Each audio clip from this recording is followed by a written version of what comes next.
वेदों के इस प्रवचन को सुनने के लिए लोग इस कार्यक्रम से जुड़े हैं और इस श्रृंखला में जुड़ रहे हैं पिछले कई सप्ताहों से। आप सभी का स्वागत है। Just for a recap, what we had discussed in the past weeks, so that those who have joined recently can connect to what we had been doing. We had begun this journey with the Hanumanji, and we first discussed about the practical applications and inspirations of Sundarkand.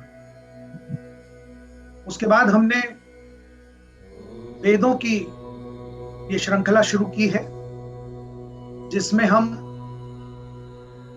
वेदों के ज्ञान और उनकी practical application वर्तमान समय में, आज के जीवन में क्या उपयोगिता है, उस पर यह श्रृंखला चल रही है। तो उसी श्रृंखला में पिछली बार हमने वेदों के विभाजन, बाकी शास्त्रों का ज्ञान, वेदों के बाद उपनिषद, पुराण, इतिहास, ब्राह्मण, आरण्यक इत्यादियों का परिचय लिया। तत्पश्चात हमने ऋग्वेद से शुरुआत की है। ऋग्वेद की कितनी ऋचाएं हैं, कितने मंडल हैं, उनके कितने सूक्त हैं और कितने मंत्र हैं। तो हमने ये जाना कि ऋग्वेद में लगभग 10 मंडल हैं, 81 अनुवाक हैं, 1028 सूक्त हैं और 10,522 लगभग मंत्र हैं। उसी चर्चा को आगे बढ़ाते हुए आज मैं आपको ये बताना चाहता हूं कि वेदों के विभाजन जो किए गए हैं, हर वेद को 3 कांडों में बांटा गया है, जो कि प्रथम कांड है कर्म कांड, द्वितीय कांड है उपासना कांड और तृतीय कांड है ज्ञान कांड। जो कर्म कांड है उसमें मंत्र संहिता का पोर्शन आता है। मंत्र संहिता के साथ साथ मंत्रों को और उसकी उपयोगिता को, उसके उच्चारण को, उसके उपयोग के बारे में डिटेल्स जो दी गई हैं, तो 2 पोर्शंस को मिलाकर कर्मकांड बनता है, मंत्र संहिता और ब्राह्मण। दूसरा हिस्सा जो उपासना कांड है वो आरण्यक से बनता है और हर ब्राह्मण के साथ एक आरण्यक जुड़ा होता है। मैंने पिछली दफे आपको बताया था कि ऋग्वेद के 2 ब्राह्मण हैं और उन 2 ब्राह्मणों के नाम हैं ऐतरेय ब्राह्मण और सांख्यान ब्राह्मण। इन ब्राह्मणों के साथ आरण्यक जुड़े हैं जो उपासना की विधि बताते हैं और अंत में ज्ञान कांड है जिसमें उपनिषद जुड़े होते हैं। तो आइए इस चर्चा को आगे बढ़ाते हुए मैं ये बताता हूं आपको कि हमारे वर्तमान जीवन में इन वेदों के ज्ञान की क्या उपयोगिता है। पिछले दिनों ये प्रश्न मेरे सामने रखा गया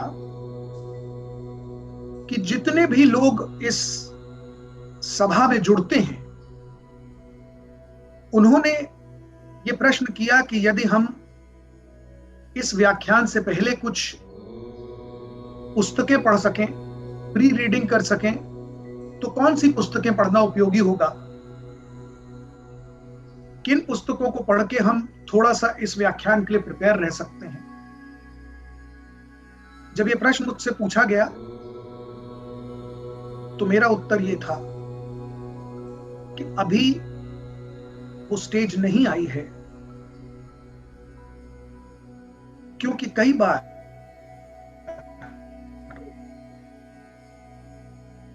बड़ा विपरीत परिणाम भी हो जाता है। आपका उत्साह वंदनीय है, आपके उत्साह को देख के बड़ा अच्छा लगता है कि आपका इंटरेस्ट जग रहा है, आप पढ़ना चाहते हैं, वेदों को समझना चाहते हैं, पर मेरा ये कहने का तात्पर्य और उद्देश्य ये है कि आप अभी उन पुस्तकों को मत पढ़ें, क्योंकि उसका कारण ये है कि वो इतने क्लिष्ट, इतने प्राचीन और इतने अप्रासंगिक लगेंगे आपको कि कहीं आप उससे डिसइल्यूजन ना हो जाएं, कहीं आपको एक बोरियत महसूस ना होने लगे कि अरे भाई ये क्या है, ये तो हम कुछ समझ ही नहीं रहे। तो मैं उदाहरण देता हूं कि यदि किसी नर्सरी के बच्चे को ग्रेजुएशन का कोर्स समझाने की कोशिश की जाए या पुस्तकें दे दी जाए कि ये पढ़ो, कल मैं इसको समझाऊंगा, तो वो बच्चा घबरा जाएगा। सिर्फ यही वजह थी कि मैंने ये कहा कि पहले आप इन व्याख्यानों के माध्यम से थोड़ा सा एक बेसिक्स क्लियर कर लीजिए और उसके बाद अवश्य पुस्तकों को पढ़िए। ऋग्वेद भी उपलब्ध हैं, सामवेद उपलब्ध है, यजुर्वेद, अथर्ववेद, उपनिषद, पुराण सब कुछ उपलब्ध है। और मैंने देखा प्रकाश जी ने तो चारों वेदों को सॉफ्ट कॉपी अपलोड भी की। मुझे पता चला कि एक स्पेशल ग्रुप बना दिया गया है वेद वेदांत स्टडीज का, वो भी बड़ा स्वागत योग्य है। जिया जी ने मुझे बताया कि उन्होंने ऋग्वेद का अध्ययन करने की प्रयास किया, लेकिन वो 8-10 श्लोक के बियॉन्ड कंसिस्टेंट नहीं रह पाए। उनको लगा कि अरे भाई ये क्या है। तो ये बहुत स्वाभाविक है, बहुत नेचुरल है, और यही वजह है कि मैंने रिक्वेस्ट की कि अभी वो स्टेज नहीं आई है कि आप पहले प्री रीडिंग करके फिर इन व्याख्यानों को सुने, क्योंकि आप उसको कनेक्ट नहीं कर पाएंगे। क्योंकि मैं बताऊं, संस्कृत में भी वो इतनी प्राचीन संस्कृत है कि जैसे हम और आप इंग्लिश बोलते हैं, पर लैटिन युग वाली इंग्लिश या शेक्सपियर की इंग्लिश हमको नहीं समझ में आएगी। उसी तरह संस्कृत भी बहुत प्राचीन है, तो नॉर्मल संस्कृत का ज्ञान भी आपको उससे कनेक्ट नहीं कर पाएगा। बहरहाल मुझे ये जानकर बहुत खुशी हुई है, बहुत कि आप में उत्साह है, और मैं प्रयास करूंगा कि वो उत्साह बना रहे और ये टॉक्स इतनी इंटरेस्टिंग हो कि आपका वेदों में अभिरुचि हो, और ये बेसिक एलिमेंट्री अंडरस्टैंडिंग के बाद आप उन वेदों का अध्ययन करें, और उससे रिलेटेड अगर कोई प्रश्न हो तो भी उन प्रश्नों का उत्तर देने के लिए भी मैं तत्पर रहूंगा। तो आइए बात करते हैं, बात को पिछले जहां समाप्त किया वहीं से आगे बढ़ाते हैं कि वर्तमान समय में जब साइंस ने इतनी तरक्की कर ली है कि हमारे पास सारे सुख सुविधाएं उपलब्ध हैं, हम गर्मी को ठंड में, ठंड को गर्मी में तब्दील कर सकते हैं, हम एक लाइटर के क्लिक से अग्नि उत्पन्न कर सकते हैं, गैस के बटन को ऑफ करके अग्नि बुझा सकते हैं, भोजन बनाने की तमाम सी टेक्नोलॉजी उपलब्ध है, माइक्रोवेव है, ओटीजीज हैं, कहीं ट्रैवल करना हो तो तरह तरह के माध्यम हैं जिसमें शरीर का कोई कनेक्शन नहीं है। आप सिर्फ बैठ जाइए, मशीन के थ्रू हवा में उड़ना चाहें तो हवा में है, पानी के जहाज में, गाड़ी में, कार में ट्रैवल कर सकते हैं। इतनी सुख सुविधाओं के बावजूद जो प्रश्न उठता है कि क्या हमारे मन में सुकून है, क्या हम चैन से हैं, और जितनी सुविधाएं बढ़ती जा रही हैं उतना ही सुकून हमारा छिनता जा रहा है। क्योंकि हम जितना जितना सुख और सुविधाओं का अंबार लगा रहे हैं, वो सब कुछ, दो फैक्टर्स जो ध्यान देने योग्य हैं वो हैं कि जितने सुख और सुविधाओं के अंबार हैं वो सब इस शरीर के लिए हैं। आप इंट्रोस्पेक्ट कीजिए, चारों ओर नजर घुमाइए। आपने जितने एक्विजिशंस किए हैं वो सारे के सारे एक्विजिशंस फिजिकल बॉडी के लिए हैं, शरीर के लिए हैं। चाहे आप अच्छे से अच्छा मकान बना लें, अच्छे से अच्छी कार खरीद लें, मकान के अंदर तमाम सुख सुविधाओं को इकट्ठा कर लें, एयर कंडीशन लगा लें, लेकिन ये सब कुछ सिर्फ और सिर्फ शरीर के लिए ही कर रहे हैं।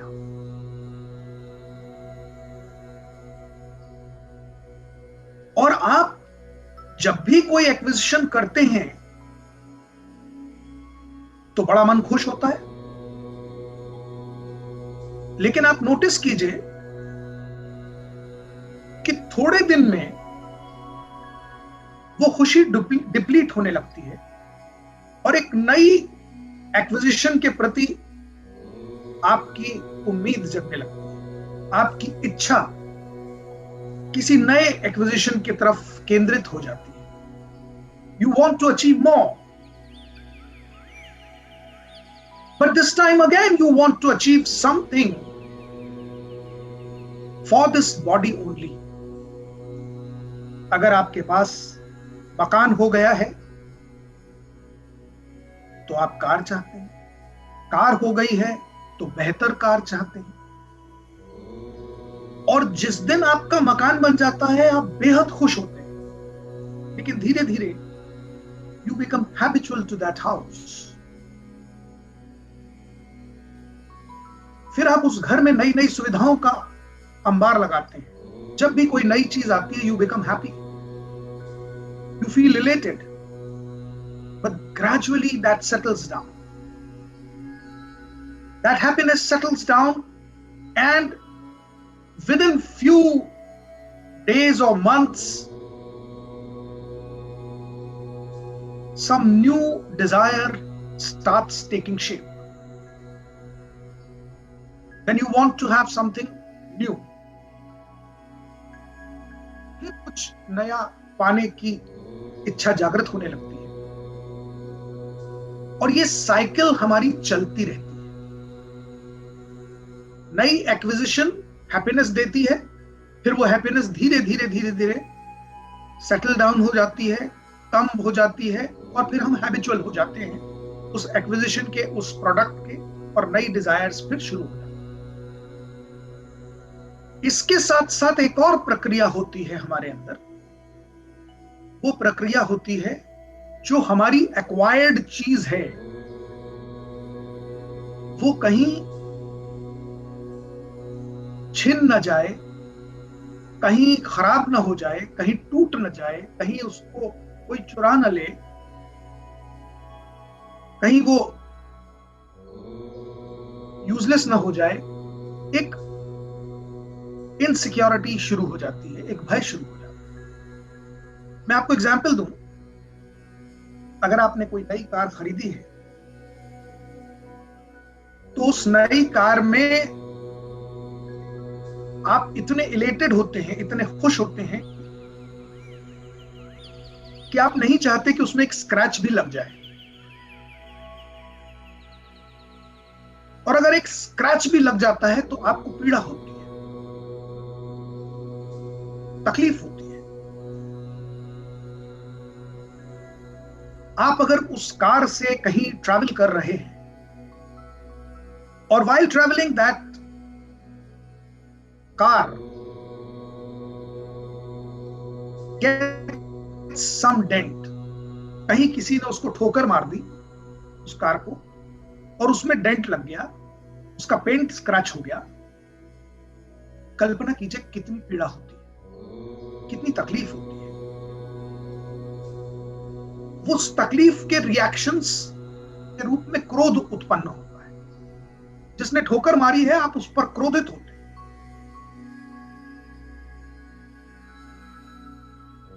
अब इसी एग्जाम्पल को थोड़ा आगे बढ़ाकर मैं आपको एक कंटेम्पररी एक्ट बताता हूं कि वही ट्रैवल अगर आप अपनी कार से नहीं कर रहे हैं, वही ट्रैवल अगर आप सपोज हायर्ड कार से कर रहे हैं, टैक्सी से कर रहे हैं, कैब से जा रहे हैं, और उस टैक्सी में अगर डेंट लग जाता है, ठोकर लग जाती है, कहीं एक्सीडेंट हो जाता है, तो क्या आपको उतनी पीड़ा होती है? तब आपको उस डेंट की वो पीड़ा क्यों महसूस नहीं हो रही?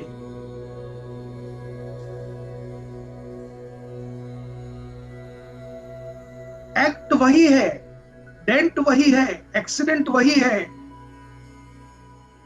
पर रिएक्शन भिन्न है, डिफरेंट है। उसका सिंपल कारण है द सेंस ऑफ अटैचमेंट। स्वयं की कार से आपने अटैचमेंट क्रिएट किया है, और वो अटैचमेंट हायर्ड कार के साथ नहीं है।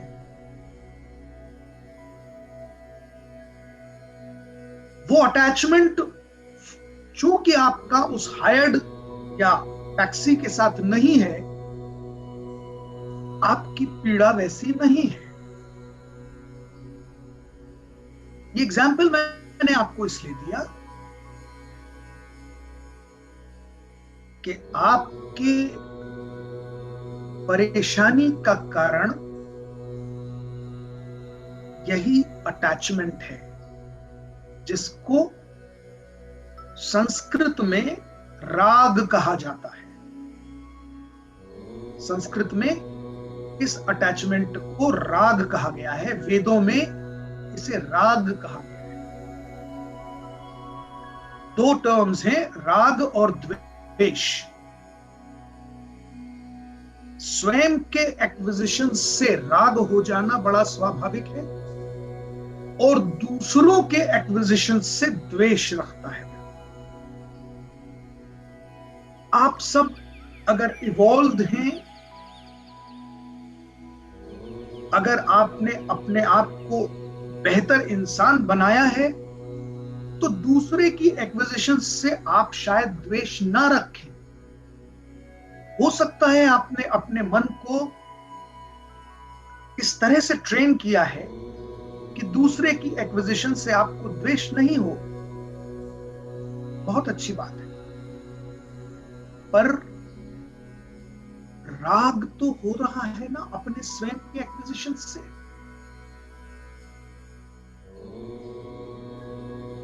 तो वेद कहते हैं कि ये जो प्रक्रिया है आपकी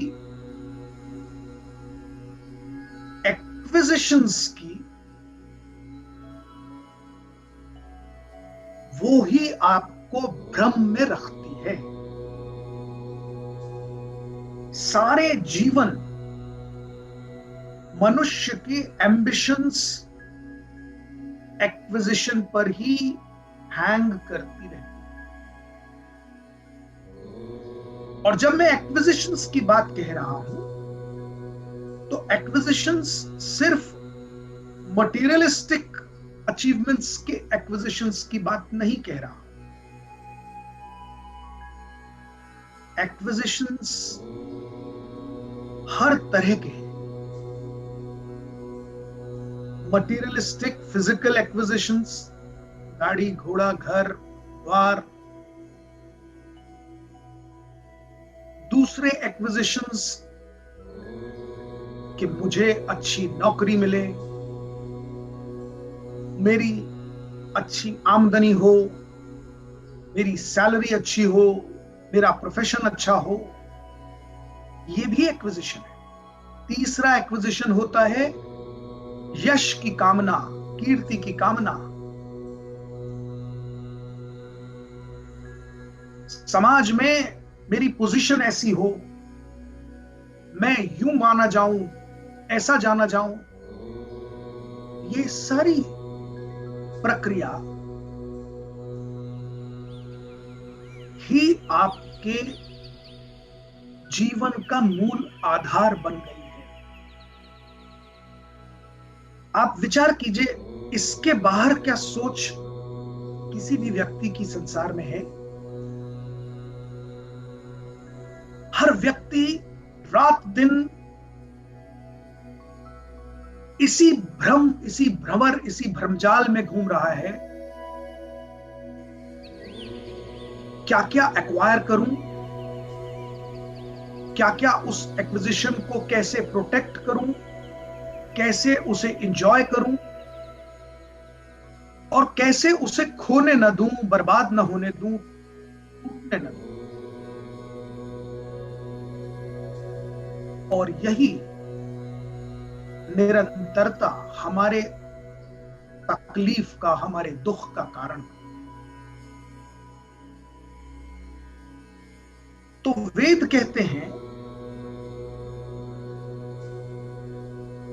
कि यदि आप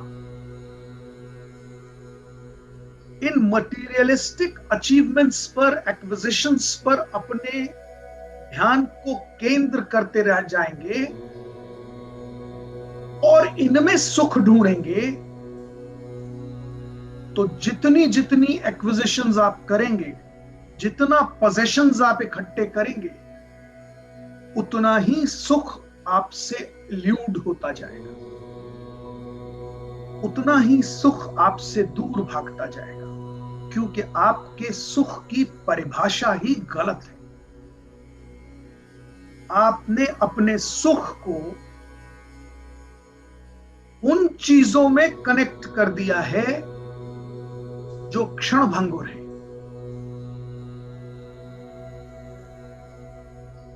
और सुख आप निरंतर चाहते हैं। जितना जीवन का प्रयास है वो सुख की अभिलाषा ही है, और सुख ही नहीं मिल रहा। वेदों के अनुसार जितने ज्यादा आपके पोजेशंस होते हैं, उतना ही आप सुख से दूर हैं। Because according to Ved, the more you possess, you feel that you are possessing an empire. Whereas the truth is, the more you possess, in fact, you are more and more possessed. आप कुछ भी possess नहीं कर रहे हैं, आप possess हो रहे हैं, आप possess होते चले जा रहे हैं।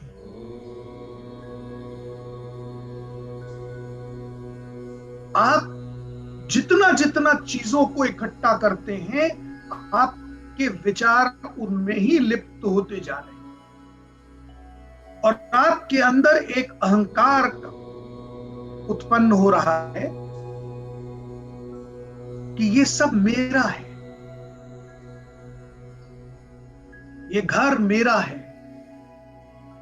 इस घर के अंदर की वस्तुएं मेरी हैं, ये गाड़ी मेरी है, ये फर्नीचर मेरा है, ये जो सारा तामझाम इकट्ठा कर लिया, ये सब मेरा है।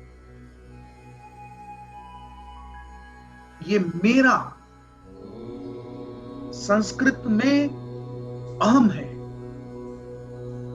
अहंकार, मेरा, मैं ही हूं, जिसको इंग्लिश में हम कहते हैं ईगो। जिस अहंकार, अहम मतलब मैं, इंग्लिश में इसी को कहते हैं ego. So the more you create possessions, you are actually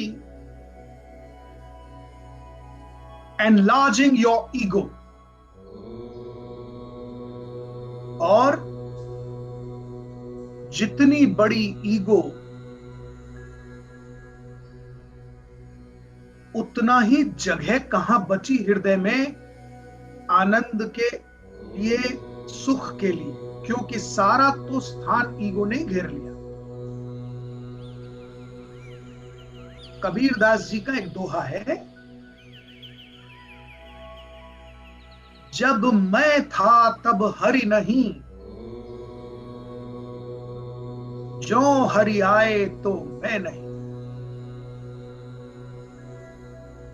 अर्थ है, हृदय में जब तक मैं था, अहंकार था, हरि के लिए स्थान, हरि मतलब भगवान, हृदय में उनके लिए स्थान नहीं था। और जिस दिन ये चित्त हरि में रम गया, मैं के लिए स्थान ही नहीं बचा, क्योंकि ज्ञान चक्षु खुल गए, कह रहे मेरा तो कुछ है ही नहीं। लाइए मैं इस बात को प्रूव कर देता हूं। मैं आप में से किसी का सहयोग चाहूंगा। If any of you choose to volunteer, मैं एक चीज को सिद्ध करता हूं आपके साथ। कोई वॉलंटियर कर सकता है? Anybody of you who want to join me to prove this fact? जी, क्या नाम आपका? मनोज व्यास। मनोज व्यास जी, प्रणाम प्रणाम प्रणाम। मनोज व्यास जी हमारे साथ जुड़े हैं, और मनोज व्यास जी के साथ मिलकर मैं जो कुछ अभी तक समझाया उसको सिद्ध करता हूं। आप सब गौर से इस प्रक्रिया को देखिए, हो सके तो अपने पेन पेपर्स रेडी रखिए। मनोज, आप सब मनोज को देख पा रहे हैं? तो देखिए, मनोज कृपा करके अपना हाथ ऊपर कीजिए, रेज योर हैंड। ये हाथ किसका है मनोज?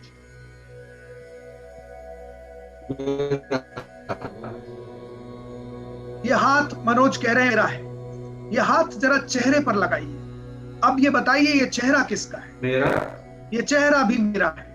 चेहरे के ऊपर बाल किसके हैं? बाल को टच कीजिए। मेरे। बाल भी मेरे हैं। ये जो कपड़े पहने हैं वो किसके हैं? कपड़ों को टच कीजिए। ये कपड़े भी मेरे हैं। और इस तरह से ये प्रश्न की श्रृंखला चलती जाए। ये आंखें भी मेरी हैं, ये मुंह भी मेरा है, ये पैर भी मेरे हैं। On a lighter note, pant तो मुझे दिख नहीं रहा, मनोज पहने होंगे शायद, उम्मीद करता हूं। और पहने हैं तो पैंट भी आप ही का होगा जी। जी। तो आप सब ने देखा, हमारे सामने मनोज हैं, और उनकी जितनी मैंने प्रश्न पूछे उस सब का उत्तर एक ही था। प्रश्न भिन्न भिन्न थे, उत्तर एक ही था, सब कुछ मेरा है। अब अगले चरण में अगर मैं पूछूं मनोज से कि यदि ये हाथ, ये बाल, ये मुंह, ये कपड़े, ये तमाम तरह के अंग मेरे हैं, तो इनमें से मैं कौन? सब कुछ तो मेरा है, पर मैं कौन हूं? क्या वो हाथ मैं हूं? नहीं। क्या वो चेहरा मैं हूं? नहीं। वो बाल मैं हूं? नहीं। मैं तो है ही नहीं, सब कुछ मेरा है। पर इस मेरे में मैं कहां है?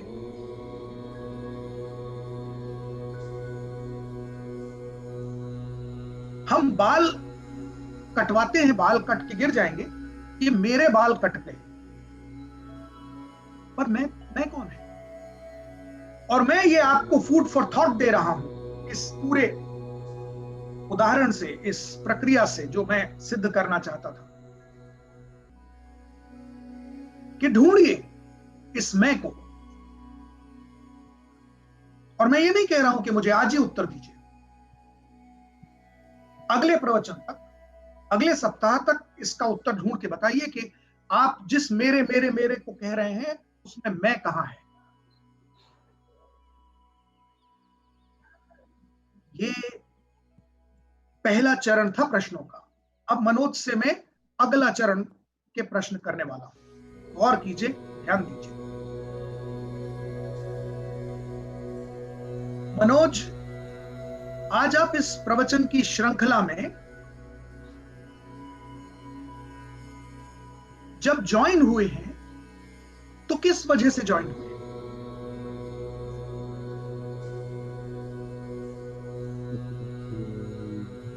क्या आपका स्वयं का मन था कि किसी ने फोर्स किया? स्वयं का मन था। स्वयं का मन था। तो ये मन किसका था? मेरा था।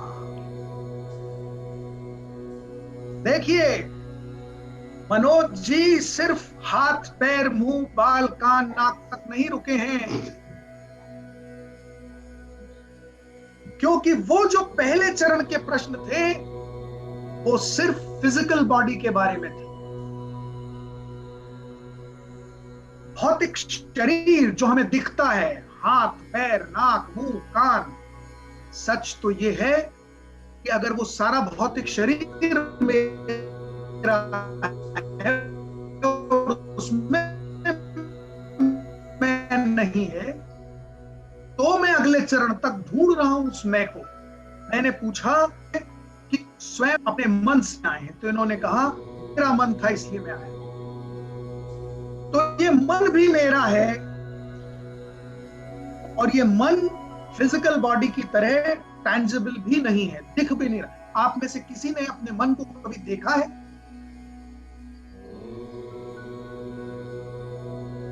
मन को छुआ है? मन तो टैंजिबल है ही नहीं।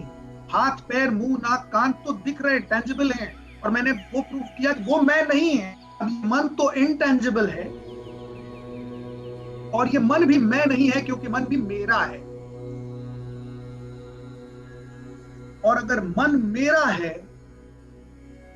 तो जिस प्रश्न का उत्तर मैं ढूंढ रहा हूं कि वो मैं कहां है, तो ये मन भी मैं नहीं हूं। Manoj, am I right? Yes, you're right. मन तो मैं नहीं हूं, शरीर मैं नहीं हूं। अब आइए तीसरे चरण पर चलते हैं। मनोज से जो मैं तीसरे चरण के प्रश्न पूछ रहा हूं, and I'm sure that all of you are listening carefully, and if any of you want to make notes, you can make notes also. तीसरे चरण के प्रश्न मनोज से करते हुए, मनोज, इस क्षण जब वेदों पर यह प्रवचन हो रहा है, जिसे आप अपने मन से यहां आकर बैठकर ज्वाइन कर रहे हैं, क्या उस क्षण संसार में कुछ भी इंटरेस्टिंग नहीं हो रहा? बहुत कुछ हो रहा है। बहुत कुछ हो रहा है। बहुत कुछ ऐसा भी हो रहा होगा जो बहुत इंटरेस्टिंग है।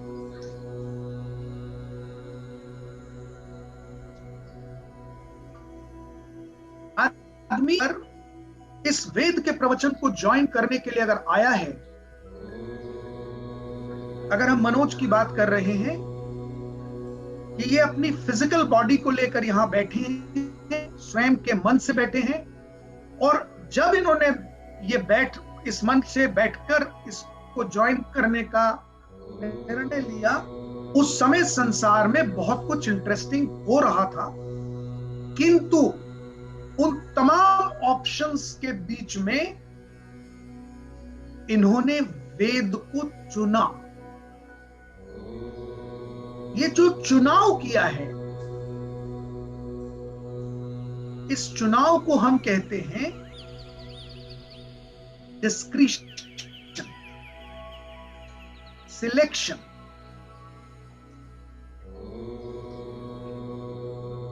And when Manoj selected this, ये selection out of other 10,000 activities is through intellect. That is through intellect. तो ये जो चुनाव हुआ है, ये चुनाव मनोज किसका है?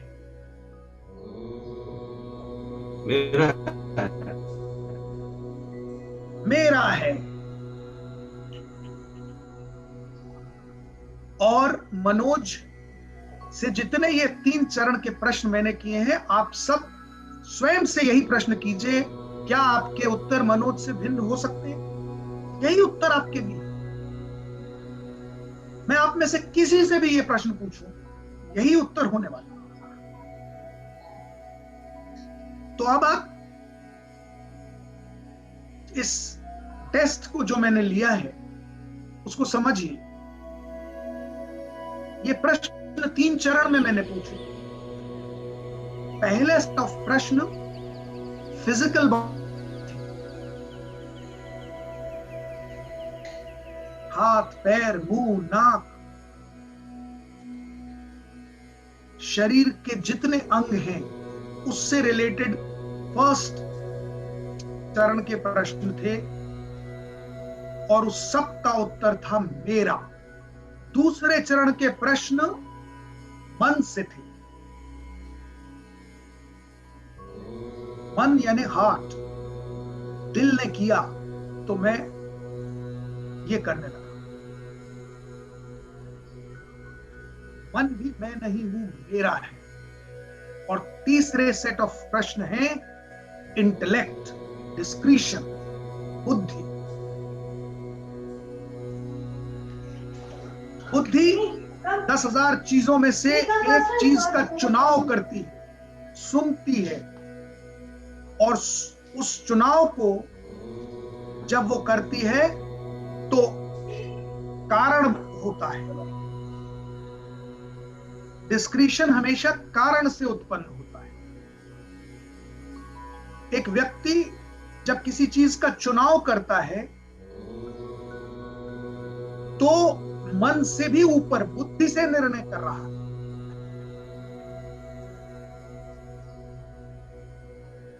क्योंकि मन तो 10,000 चीजों पर चलता है, उनमें से किसी एक चीज को सिलेक्ट करना है, तो वो इंटेलेक्ट है।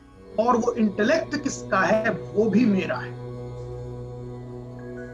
तो कृपा करके ये 3 जो सेट ऑफ प्रश्न हैं, इनकी थियरी समझिए। Thank you Manoj for your cooperation. Thank you. Now please understand and listen.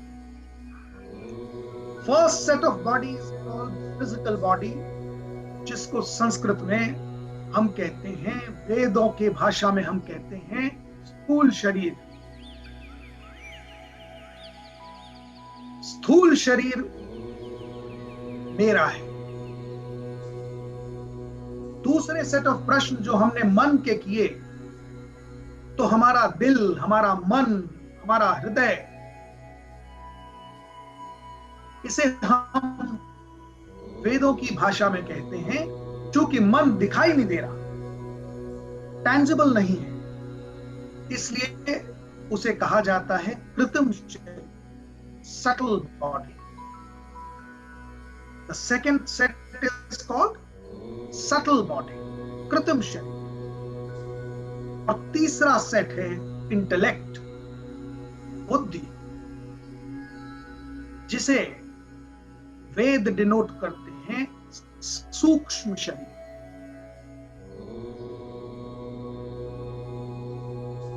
सूक्ष्म शरीर जिसे इंग्लिश में कहते हैं casual body.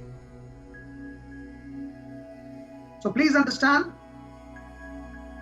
The whole structure which we consider is mine, मेरा, ये मेरा 3 हिस्सों में बटा है, physical body, subtle body and casual body.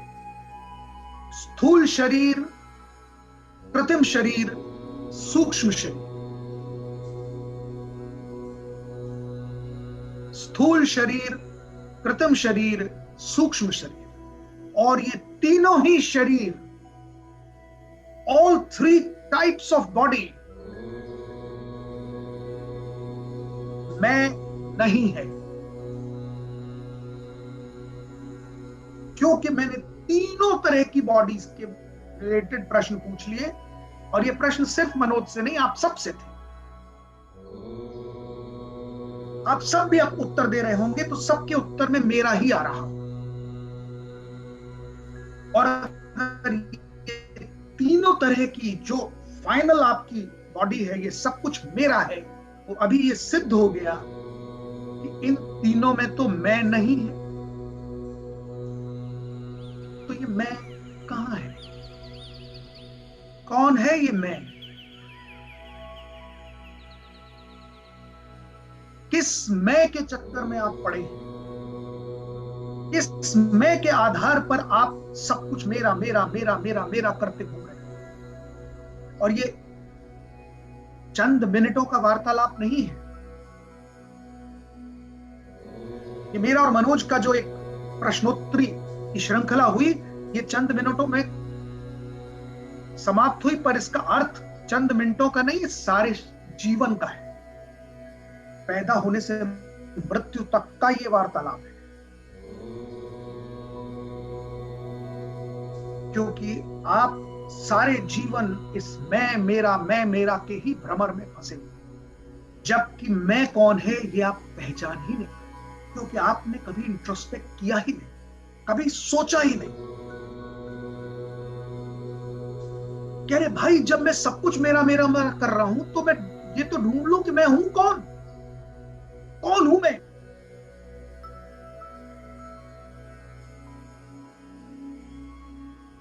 अब आप अंदाज लगाइए अपनी इग्नोरेंस का,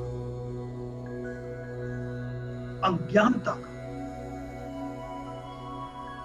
कि हर एक व्यक्ति जन्म लेने से मृत्यु तक मैं से परिचय करने का प्रयास तक नहीं करता। वो उस मैं को ढूंढना ही नहीं चाहता, और उस मैं की तुष्टीकरण के लिए, उस मैं के ईगो के, अहम के लिए सारे जीवन एक्विजिशंस, पोजीशंस इकट्ठे करता रहता। और यही कारण है, मूल कारण है हमारे दुखों का, स्ट्रेस का, प्रेशर का, टेंशन का। क्योंकि जितने पोजेशंस, जितने एक्विजिशंस, जितने एम्बिशंस, वो सब मैं की तुष्टीकरण के लिए है, और मैं का पता ही नहीं। तो वेद कहते हैं, ये जो मनुष्य शरीर मिल गया है ना, ये कोटि कोटि योनियों के पश्चात मिल गया है। ये मनुष्य शरीर जो 3 हिस्सों में बटा है, ये बाकी स्पेसीज को नहीं मिला है। ये जो तीसरे चरण के प्रश्न थे, इंटेलेक्ट से रिलेटेड, बुद्धि से रिलेटेड, डिस्क्रिशन से रिलेटेड, ह्यूमन बीइंग के अलावा किसी को अवेलेबल नहीं है। और कीजिए, ध्यान दीजिए, अपने आप इंट्रोस्पेक्ट कीजिए। किसी और स्पेशीज को डिस्क्रिशन प्रदान नहीं किया गया है। ये सिर्फ और सिर्फ मनुष्यों को मिला है। और इस मनुष्य शरीर के अंदर इस बुद्धि का प्रादुर्भाव होने के पश्चात भी यदि हम इग्नोरेंट बने रहना चाहते, we choose to be ignorant. We don't want to open our eyes. We don't want to introspect and find out who the I is. Then we are wasting the gift given by God. Whoever you consider God. Let me tell you one more shocking thing. There is, जिसे भी आप God मान रहे हैं, भगवान मान रहे हैं, वेदों में किसी भी एक उपमा को, शरीर को, चित्र को, मूर्ति को भगवान का दर्जा नहीं दिया गया।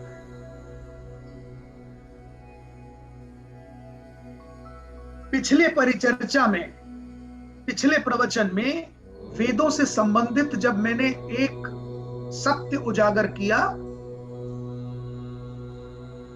कि वेदों में शिव कहीं मेंशन नहीं है,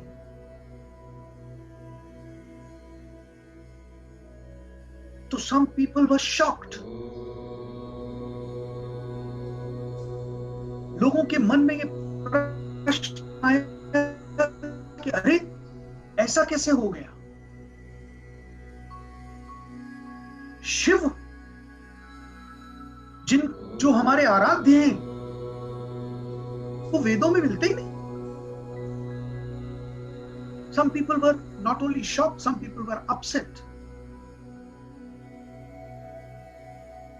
बहुत से लोगों ने प्रश्न भी किया कि शिव नहीं है तो फिर रामायण में शिव कैसे आ गए, फिर पुराणों में शिव कैसे आ गए?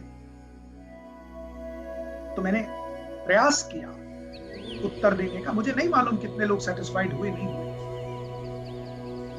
पर ये पुराण, ये रामायण, ये महाभारत, जिनको इतिहास मानते हैं, ये सब वेदों के बहुत बाद के ग्रंथ हैं। प्राचीनतम ग्रंथ में जो मेंशन नहीं है वो नहीं है। There's nothing to feel shocked and upset about, because this is not my statement. This is what is the truth which I'm bringing in your knowledge. इसी प्रकार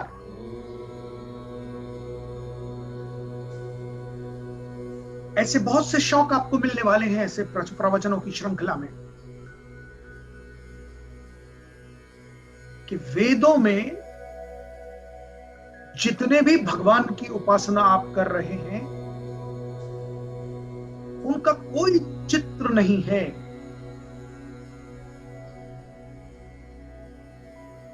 यानी कि जो आप समझ रहे हैं कि अच्छा हम कल्पना कर रहे हैं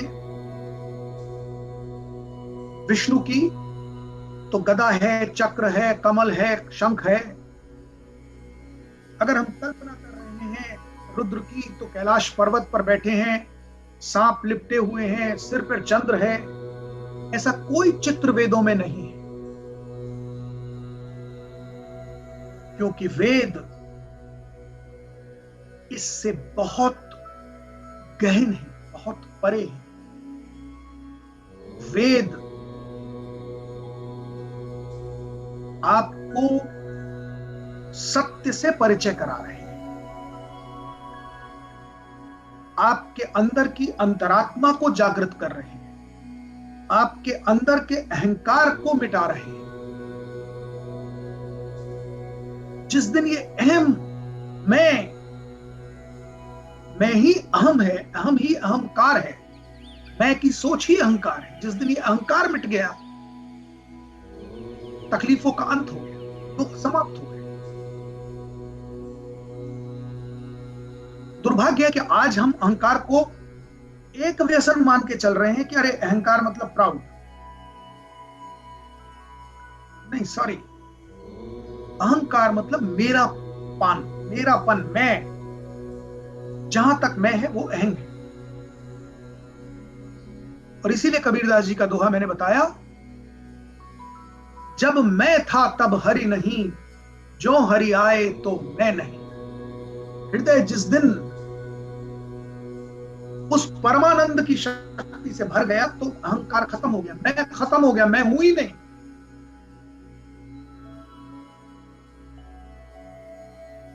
तो ये मैं जो है क्या है?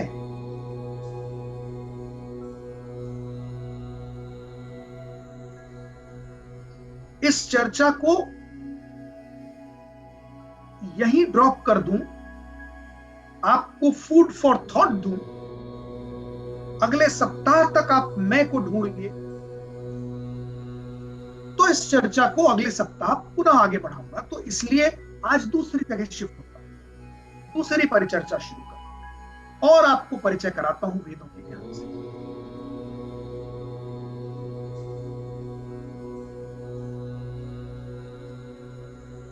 ये शरीर, ये मन, ये बुद्धि किसी एक एनर्जी से चल रहा है। इन तीनों शरीरों को,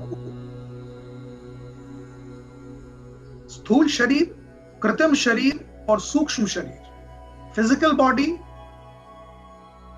subtle body and casual body का ड्राइविंग फोर्स क्या है? कौन चला रहा है इसको?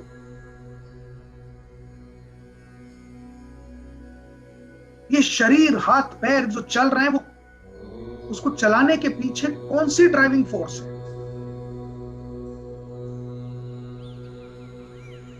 तो उस ड्राइविंग फोर्स, उस एनर्जी को वेदों की भाषा में कहा गया है आत्मा।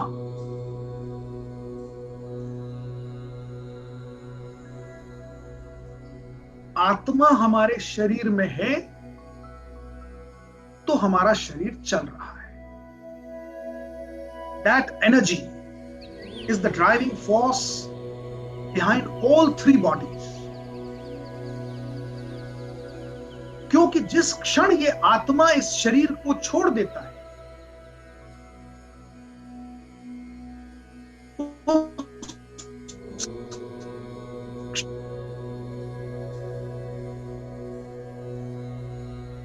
अब आइए दूसरा टेस्ट करें।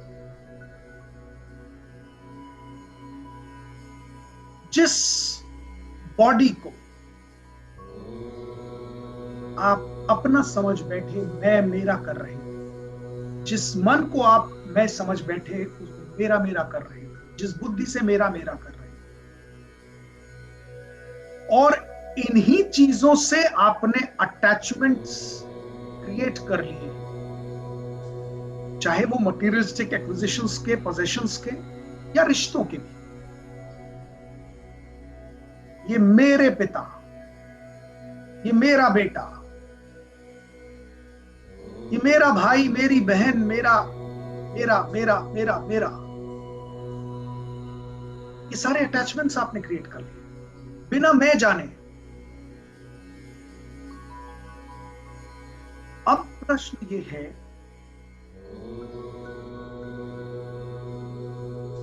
कि जिस शरीर को आप मैं समझ रहे हैं और जिस शरीर से आपने ये सारे अटैचमेंट्स क्रिएट कर लिए हैं,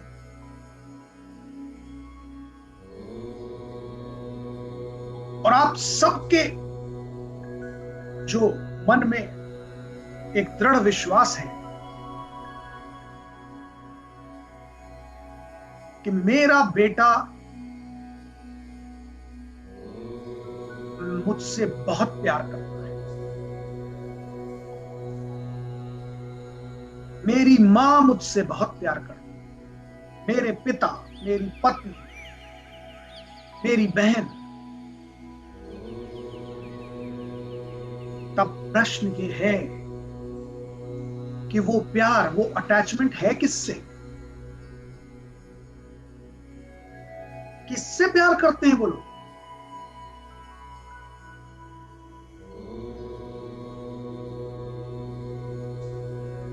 क्योंकि अगर उस शरीर को आप मैं मान रहे हैं, तो जिस क्षण वो आत्मा ने उस शरीर को छोड़ा,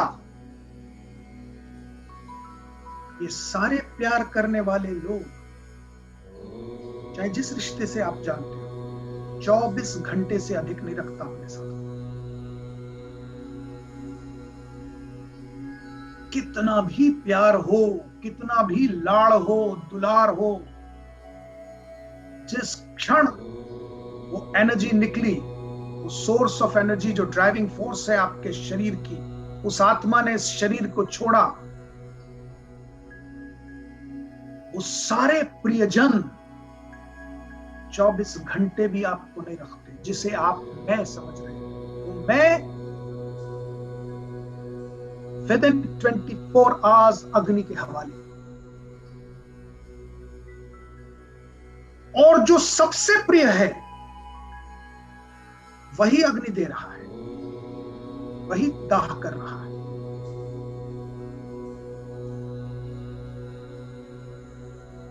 और अगर कर्मकांड का आपको ज्ञान हो, जो कि मुझे विश्वास है आप सब जीवी हैं, अनुभवी हैं, तो दाह संस्कार के कर्म कांड में एक क्रिया होती है कपाल क्रिया। कपाल क्रिया होती है जब स्केलेट, ये जो हमारे सर की जो संरचना है वो इतना टफ बनाया गया कि इसके अंदर हमारा दिमाग है, तो अग्नि उतनी शीघ्रता से अंदर तक पहुंच नहीं पाती, अंदर के हिस्से को दाह नहीं कर पाती। तो जो दाह संस्कार करने गया है, बॉडी के जल जाने के बाद उसे एक लंबा बांस दिया जाता है और कहा जाता है कि सर के सेंटर पे उस बांस से प्रहार करो एंड ब्रेक दिस स्कल, जिसको आप स्कल कहते हैं ना, स्कल के अंदर मस्तिष्क और तमाम इंद्रियां हैं, वो बर्न हो सके, वो जल सके, इसलिए इसको ब्रेक करो, इसको तोड़ो, स्कल को तोड़ो। जैसे नारियल का कवर तोड़ोगे तो नारियल का अंतरिम भाग आपको मिलेगा। इस ब्रेकिंग ऑफ स्कल को कहते हैं कपाल क्रिया। तो जिस प्रियजन को रात दिन गोदी में लेकर आप बैठे रहे, अरे बच्चे कहीं चोट न लग जाए, कहीं ठोकर न लग जाए, कहीं खरोंच न लग जाए, वही सबसे प्रियजन आपकी कपाल क्रिया करता है। न सिर्फ अग्नि को समर्पित करता है, बल्कि आपके कपाल को तोड़ने का काम भी वही कर रहा है, जिसे प्रिय मैं, मेरा मेरा मेरा करते हैं। तो वेद आपको झकझोरते हैं, जगाते हैं, उठाते हैं स्लंबर से, इस अज्ञान के अंधकार से बाहर निकालने का प्रयास करते हैं। और इसीलिए ऋग्वेद के प्रारंभ ही अग्निकांड से होता है। ऋग्वेद का प्रारंभ शब्द, the first ever word beginning of Rigveda is Agni. Agni के श्लोक, अग्नि के यज्ञ, अग्नि की महिमा, पूरा मंडल अग्नि पर है। जब आप वेदों का अध्ययन शुरू करेंगे, जैसा मैंने कहा कि इस प्रवचन के बाद आप अवश्य कीजिएगा, इन सेशन, इस श्रृंखला के बाद आप अध्ययन कीजिएगा, तो आप पाएंगे अग्नि से ही शुरुआत हो रही है। अग्नि का मंडल ही है पूरा, अग्नि की महिमा पर विचार हो रहा है। Why? Because Agni is one of the source of energy. ऊर्जा है, अग्नि ऊर्जा है, इसलिए उस ऊर्जा के प्रति समर्पण प्रारंभ हो रहा है वेद ज्ञान का। मैंने बताया था आपको, वेद मतलब ज्ञान। वेद शब्द की उत्पत्ति हुई है विद से। विद मतलब ज्ञान, ज्ञानवान मतलब विद्वान। तो इस गहन अंधकार, अज्ञानता के अंधकार को दूर करने के लिए जो यज्ञ किए जा रहे हैं, प्रारंभ हो रहा है ऋग्वेद का, वो अग्नि से हो रहा है। अग्नि ऊर्जा है, ऊर्जा अंधकार दूर कर रही है। अंधेरा कर दीजिए कमरे में, एक छोटा सा दिया जला दीजिए, उजाला हो जाएगा। तो अग्नि के महत्व को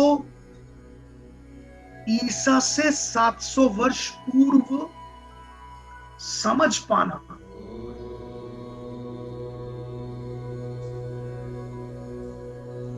और उस अग्नि के महत्व को प्रोपोगेट करना। कल्पना कीजिए, ऋग्वेद प्राचीनतम ग्रंथ ह्यूमन रेस का, वो ऊर्जा पर केंद्रित है। और आगे आगे हम चलेंगे, आप पाएंगे कि किसी भगवान, कोई जिनको आज तक आप भगवान माने बैठे हैं, उस पर किसी पर चर्चा भी नहीं। कहीं ऊर्जा पर चर्चा है तो कहीं प्रकृति पर चर्चा है। प्रकृति को महत्व दिया जा रहा है। प्रकृति के तमाम चरणों को, उन रिसोर्सेस को एक्वायर करने की कोशिश की जा रही है। वेदों में कहीं भी ना पोजेशंस, ना एक्विजिशंस, ना कोई सुख सुविधा, कहीं कोई बात ही नहीं है। किनकी आराधना है? ऊर्जा की आराधना है, प्रकृति की आराधना है। उन पर ध्यान केंद्र करने की बात है। तो जो मैंने बात जहां से शुरू की थी कि वेद आपको वहां ले जा रहे हैं जो आप, जिसके लिए आप पूरा जीवन भटक रहे हैं। मृग तृष्णा मतलब होता है, एक कस्तूरी मृग होता है, उसके गले में कस्तूरी होता है, उसकी सुगंध उसे आती रहती है और वो भटकता है कि ये सुगंध कहां से आ रही है। तो वो हर घास के तिनके को सूंघता फिरता है, भटकता फिरता है वन वन कि वो खुशबू है कहां से आ रही है। वो ये जान ही नहीं पाता कि वो सुगंध तो स्वयं उसके शरीर के अंदर ही है, कहां भटक रहा है। वही हाल है हमारा और आपका। हम उस कस्तूरी मृग की मृग तृष्णा में भटकते फिर रहे हैं। सुख मिल जाए, सुख मिल जाए, सुकून मिल जाए, चैन मिल जाए, ये मैं एक्वायर कर लूं तो मुझे मजा आ जाएगा, मुझे अब ये एक्विजिशन करना है, मुझे मजा आ जाएगा, मैं ये अचीवमेंट कर लूं तो मुझे मजा आ जाएगा, इस उपलब्धि पर मैं तो आनंदित हो जाऊंगा, मैं ये रिश्ता कर लूं तो मैं आनंद हो जाएगा। पर वो आनंद कितना क्षण भंगुर है। थोड़े दिन में वो आनंद तो डिसअपियर हो जाता है और फिर मानव खोजने लगता है नए एवेन्यूज को सुख के लिए। पर जो असली सुख स्वयं के अंदर है, उसी कस्तूरी मृग की तरह आपके अंदर ही वो ब्रह्म है। वेद ऐसा कहते हैं। The definition of God given by Ved is that the name, अलग अलग नामों से हम भगवान को जानते हैं। वेदों के ने नाम दिया है ब्रह्म, और वेद कहते हैं ब्रह्म तो आपके अंदर ही है। तो कहां ढूंढ रहे हैं? कौन से तीर्थों में, कौन से मंदिरों में, कौन से व्यक्ति में आप उस भगवान को ढूंढ रहे हैं? वो तो स्वयं आप हैं, वो आपके अंदर है।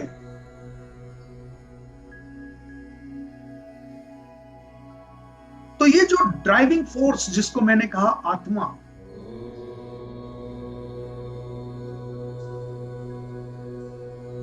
ये आत्मा क्या आप हैं?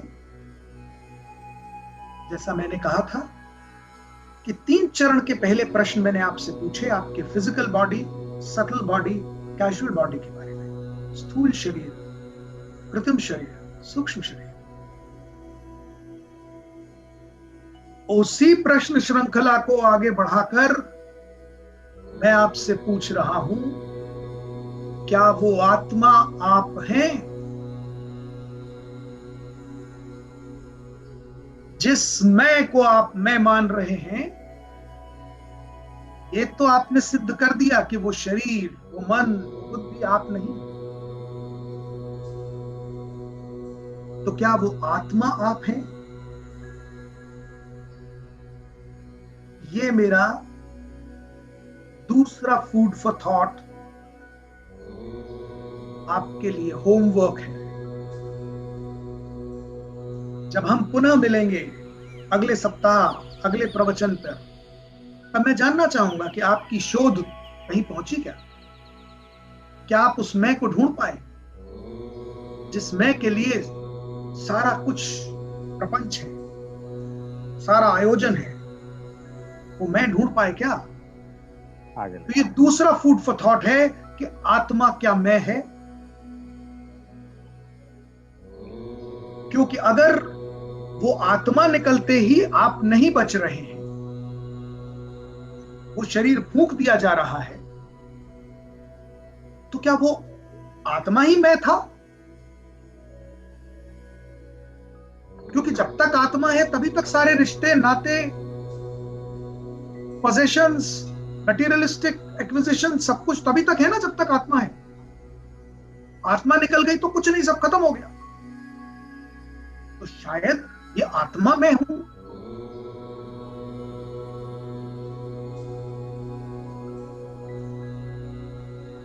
तो ढूंढिए ये जो आपको इस पूरी प्रक्रिया को मैं बड़ा प्रैक्टिकली आपको ले जा रहा हूं, जानबूझ के आपको इस डार्क टनल में एंटर करा रहा हूं,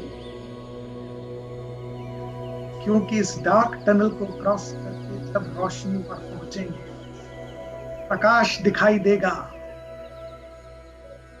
तो आनंद से हृदय भर जाएगा, बहुत सारे भ्रम मिट जाएंगे। हाँ अंकित, और ये सारे भ्रम मिट जाएंगे उस ज्ञान की सूर्य से, उस ज्ञान के प्रकाश से, उस ज्ञान के आनंद के भाव से। और हमारे तो इस पूरे आयोजन, इस श्रृंखला का आयोजन ही प्रकाश जी ने कर दिया। तो धन्यवाद तो सारा प्रकाश जी को ही है, और मैं तो अंधकार में ले जा रहा हूं, और अंत में प्रकाश मिलेगा। ये भी मेरा वादा है आपसे कि हम पहुंचेंगे प्रकाश तक ही, जहां से शुरू हुए हैं। प्रकाश जी ने शुरुआत की है और प्रकाश तक ही पहुंचना है। तो ये जो प्रश्न मैंने आप तक छोड़े हैं आज, एक सप्ताह की विवेचना के लिए, मीमांसा के लिए, ध्यान देने के लिए, वो सारा प्रयास प्रकाश जी तक पहुंचने का है, और मैं पहुंचाऊंगा। इस डार्क टनल से बाहर निकलेंगे, आनंद की किरण मिलेगी, हम जानेंगे ये क्या माया है। मैंने माया की डेफिनेशन आपको लास्ट टाइम बताई थी। माया अर्थात ये नहीं है। मां अर्थ, या मतलब ये, और मां मतलब नहीं। या का अर्थ होता है संस्कृत में ये, जो कुछ है, सामने है, प्रत्यक्ष, इट इज या। और संस्कृत में मां का मतलब होता है नहीं। तो इस माया का प्रपंच क्या है, यही वेदों के माध्यम से हम आगे जानेंगे, माया को समझेंगे, और माया के भ्रमजाल को तोड़ने का प्रयास करेंगे। और उसके बाद जो आनंद की अनुभूति आपके हृदय को होगी, वो आनंद अक्षुण है। चूंकि वो आनंद अक्षुण है, नियमित है, निरंतर है, उसका कोई अंत नहीं है। इस वजह से उस आनंद को प्राप्ति का जो ये मार्ग है, उसे कहते हैं सनातन धर्म। वही सनातन है, और जो सनातन है वही सत्य है। क्योंकि बाकी सब तो भ्रम है, बाकी सब तो माया है, सिर्फ सनातन ही सत्य है। सनातन अर्थ जो निरंतर है, नित्य है, लगातार है, जिस सुख का कोई अंत ही नहीं है, उस सुख की प्राप्ति के मार्ग को सनातन धर्म कहते हैं। उस मार्ग पर जो चल पड़ा, वही सनातन धर्म का अनुयायी हो गया। और एक बात जो समझने की है, वो बात यह है कि ये शरीर, जैसा मैंने जब मनोज से हम प्रश्नोत्तर कर रहे थे तब आपके सामने डेमोन्स्ट्रेट किया, ये शरीर इस प्रवचन में बैठा है क्योंकि मन हुआ। मन हुआ तो आप यहां पर हैं, और मन भटक सकता था 10,000 चीजों में, पर इंटेलेक्ट ने ये चुनाव किया कि नहीं, बहुत सारे आकर्षणों प्रलोभनों को छोड़कर मुझे आज वेदों पर केंद्रित होना है। ये जो तीनों चीजें आपने तय की और इस शरीर को लेकर आप यहां बैठे हैं, इस मन के साथ बैठे हैं, इस बुद्धि के साथ बैठे हैं,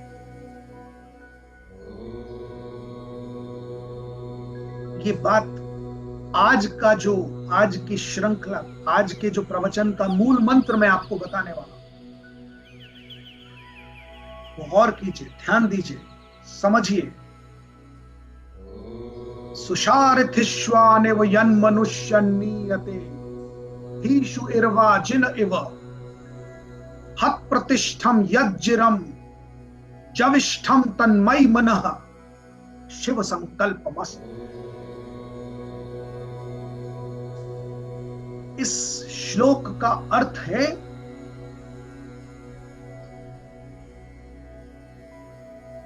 कि ये जो शरीर है, इस शरीर के अंदर जो मन है वो बड़ा चंचल है।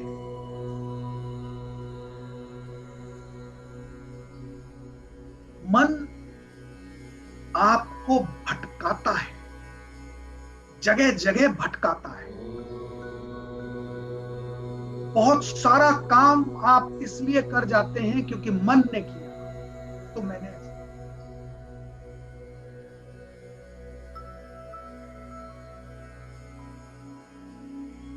मैं आज आपको जो गुरु मंत्र कहा हूं, वो वर्तमान की सारे ज्ञान, कल्चर, आज का जो सीख सारा जो दिया जा रहा है तमाम, उससे विपरीत है। मन का मत सुनिए।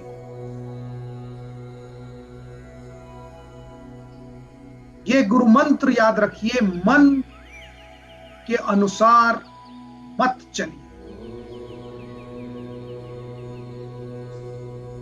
क्योंकि ये मन आपसे सारी गलतियां करवाता है। मन को बुद्धि की कसौटी पर कसिए।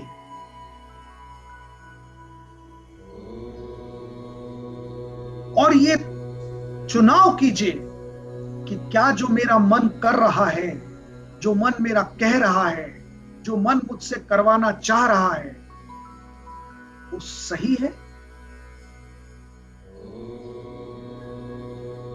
क्योंकि सही है या गलत है, इसका उत्तर आपकी बुद्धि देगी, मन नहीं देगा।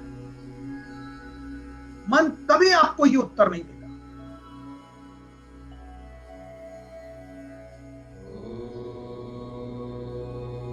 बुद्धि आपको उत्तर देगी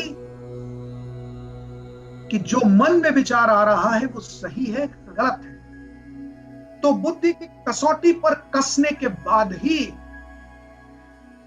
उस कर्म के लिए उद्धृत हुई। वो कर्म तब कीजिए जब बुद्धि की कसौटी पर कस लीजिए उस मन को, जब मन कहे नहीं यही सही है, वरना मन की सुना तो गलतियां होते ही जाने वाली। अरे मन तो कुछ भी करेगा। सारे अपराध, मैं तो लॉयर हूं बाय प्रोफेशन, सारे अपराधों की जड़ ही मन है। मन ने किया मुझे ये चाहिए, अर्जित करने की क्षमता नहीं है तो लाओ चुरा लेते हैं। मन ने किया तो चोरी कर लिया। मन से इतने वीक हो गए, इतने कमजोर पड़ गए मन के आगे कि मन ने किया कि बहुत हो गया, लॉकडाउन लॉकडाउन लॉकडाउन, मुझे नहीं रहा जा रहा, मैं तो बाहर निकलूंगा, और लॉकडाउन ब्रेक कर दिया। अब परिणाम भुगत लिया क्योंकि मन की सुन ली। अगर बुद्धि की कसौटी पर कस लिया होता, कह रहे भैया मन तो कर रहा है पर अभी सही नहीं है बाहर निकलना, उचित नहीं है, तो मन की लगाम जब आपने कस ली तो ये जो मन है उसको घोड़े की तरह माना गया है। मन घोड़े हैं, घोड़ा की तरह चंचल। कहते हैं घोड़ा एक ऐसा प्राणी है जो सोता भी खड़े होके है। घोड़े को कभी आपने लेटे हुए नहीं देखा होगा, वो विश्राम भी लेट के नहीं करता। घोड़ा जिस दिन लेट गया वो उसके जीवन का अंतिम दिन होता है। अश्व सारे जीवन खड़ा रहता है, इतना चंचल है, इतना ऊर्जा है उसके अंदर कि वो आपको कहीं से कहीं पहुंचा सकता है। पर वो अश्व क्या आपको आपके गंतव्य तक पहुंचा सकता है अगर उसके ऊपर लगाम ना हो? यदि लगाम घोड़े की आपके हाथ में है तो ही आप उस लगाम के थ्रू उस घोड़े की एनर्जी को डायरेक्शन देते हैं, और तब वो घोड़ा आपको आपके गंतव्य तक, आपके डेस्टिनेशन तक पहुंचा सकता है। तो ये जो लगाम है ये बुद्धि है। मन वो चंचल घोड़ा है, वो आपको कहीं नहीं पहुंचाएगा। बुद्धि से अगर मन को कस लिया, कुशल सारथी की तरह लगाम जिसने पकड़ ली, सुसारथिश्वानिव, कुशल सारथी की तरह अश्व की एनर्जी को की लगाम जिसने पकड़ ली, वो सारथी आप स्वयं हैं। तब आप कहीं पहुंच सकते। इस श्लोक का अर्थ ये है। तो आज का गुरु मंत्र, मन की मत सुनो, जो मन करे वही करना है ये जरूरी नहीं है। तभी कीजिए जब उस मन को बुद्धि की कसौटी पर कस लीजिए, तभी वो बात, वो कर्म आपको आपके उद्देश्य की पूर्ति में सहायक होगा। वरना आप अंधकार में भटकते रहेंगे।